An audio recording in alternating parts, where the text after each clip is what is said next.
that was my own empire, really, comics. You know, the huge boxfuls of comics at the end of the bed, and yeah. And my sisters weren't allowed to read them. If they came into the house when I wasn't there for some reason, and if I caught one of them reading them before it meant that if you opened, the first person to open it got the benefit of the smell of the ink as the pages separated, and then that went instantly. So if if you missed that, it was a shooting offence, that one. Part of what I like about comics is the way they use words and pictures, combining them together into a whole kind of new language, which can be an incredibly rich and expressive language.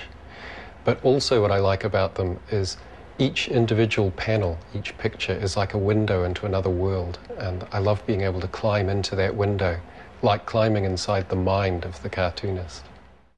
Having art accessible to us when we were young saved our lives, you know. When you are young and you're quite isolated, or you're from a background different to other people. Andy Collins' Strumming Teeth helped us, Karl Wills, Jessica of the Schoolyard.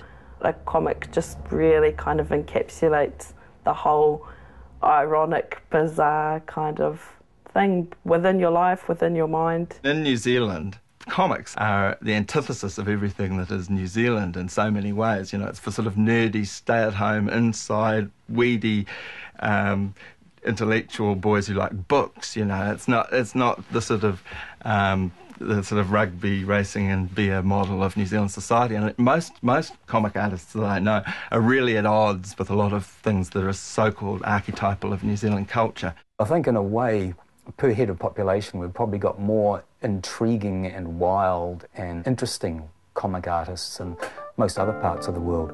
So you can put some subversive ideas into comics that you might not be able to get through in other media.